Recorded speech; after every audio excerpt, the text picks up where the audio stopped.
little bit of everything family. This is Emily, and today we're going to be doing a recipe. Again, a very traditional Hispanic cultured recipe. It's called shrimp soup or caldo de camarón. A very simple way and quite easy to make if you have the ingredients at home.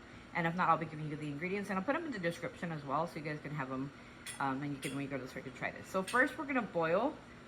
In this pot, we have water, salt, and about 2 tablespoons of chicken bouillon boiling. So we're gonna have that boil, and then we're gonna go to the ingredients.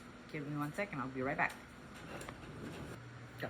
For the ingredients, we're gonna use raw shrimp. Make sure it's peeled, deveined, and washed, and keep that separate from the other stuff. In this container, we have the celery, which is the French 3-step, which is celery, carrot, and of course your onion.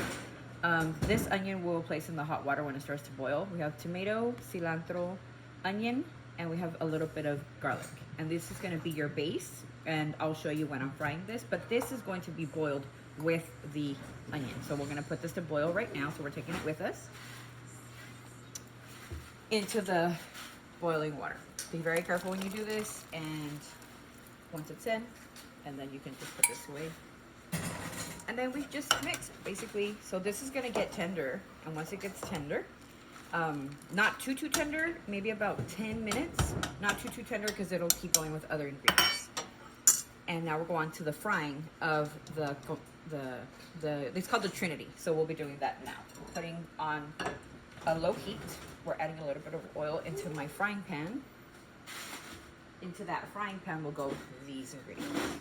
So tomate or tomato, cilantro, the onion, and that garlic. The garlic burns fast, so I'd recommend you do this last, okay?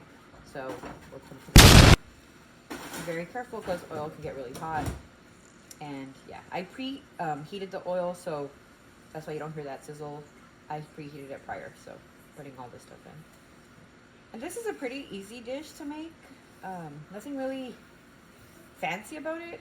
It's just has a little bit of ingredients, and it's really good, and it's good for you. It has like not a lot of oil, and it's good for you. You know, the carrots and the celery and these ingredients are good for your body, and it's good for energy as well.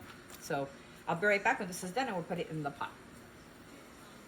Okay, so we are now frying the Trinity, like I said, garlic, onion, cilantro, and tomate. The Trinity usually has jalapeno, but for if the Hispanic culture knows, so that's the Trinity. But we're using the green of the jalapeno. We're using cilantro instead, and no, there is no jalapeno in here.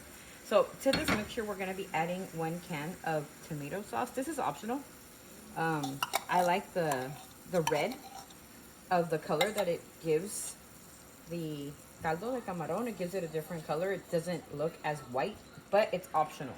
You don't have to add that to the caldo or to the caldo mix. So pretty much we just wait until this kind of gives it a hard boil with that tomato sauce. That way they all marinate and they all become married.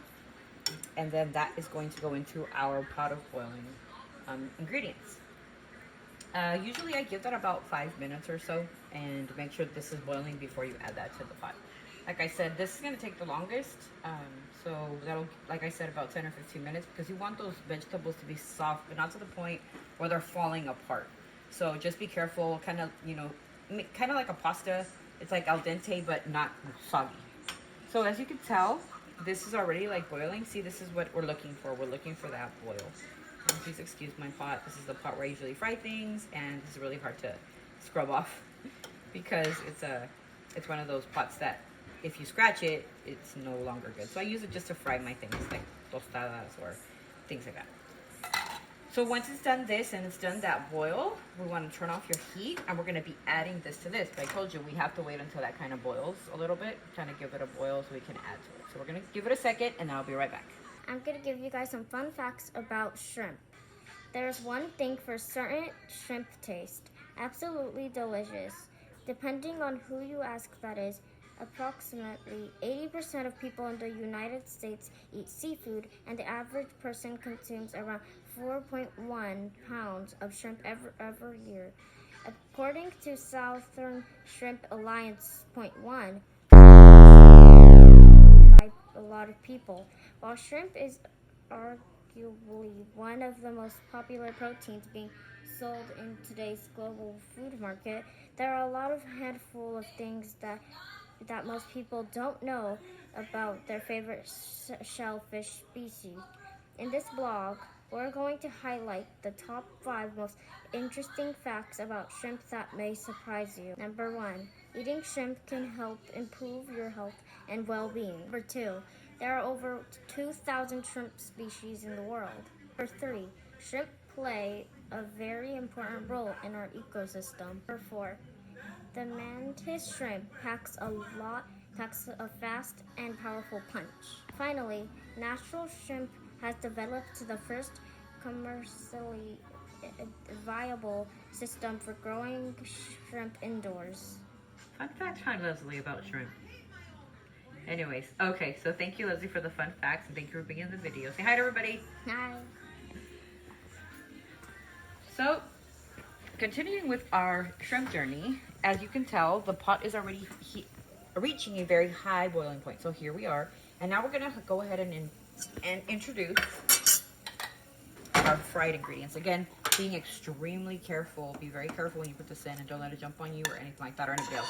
Have nobody around you, because this can, as it boils, it gets a punch. So careful with that. And that's that. And then what you do is you mix it.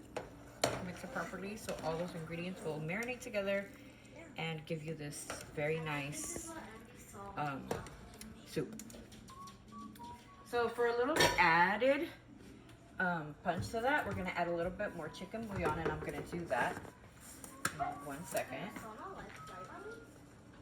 So no promotions for no company, but that's what you add to give it a little bit of a punch. Some people add oregano to this. I do not do that. Oregano is something very common in the seafood industry, where you add oregano to like pastas or shrimp or shellfish. I do not add it. I feel that it gives it a different flavor and a completely different taste, so I just avoid it. So the very last thing we're gonna do is have this boil for about 15 minutes. And then once this is completely boiled and you can have those vegetables al dente, then we're gonna be adding our shrimp. And that'll be the last step to this, to our caldo de camarón. So we'll be back in 15 minutes. Okay, so yeah, look, the last step, I'll talk in Spanish. Okay, the last step is putting the shrimp. This is already al dente, so it's pretty, not soft, but kind of enough to not break your tooth. But here you go. So here's where the shrimp will fall into the pot. Some of the tails are on there because they're left for flavor, but they're pretty much peeled, deveined, and washed. And I washed them about 3 times to make sure that they're clean. And basically, just wait until the shrimp turn pink. It's about 2 or 3 minutes. Not very much, not very long, but I like to have it kind of hard boil because that's just me and how I like my shrimp soups. So usually it's about 2 or 3 minutes, and it should be completely done. So we'll leave it about 2-3 minutes, and we'll come back with the finished product. So this is the final product, and this is what your caldo will look like. It will have a really good looking presentation. You can serve it with a little bit of lemon, and if you like tapatio, you'd serve it with tapatio, but this is the final product. I hope you guys enjoyed our video, and I hope you guys, like I said, I'll put the description of the ingredients down in the description aisle. Thank you for watching a little bit of everything family, and thank you for taking the time to look at our videos. Thank you for the views, the comments, the likes, and of course all the new subscriptions to our channel. And we hope to see you in another video. This is our Sunday afternoon video, and I hope you guys have a great week and a great weekend, and we'll see you next time. Bye everybody.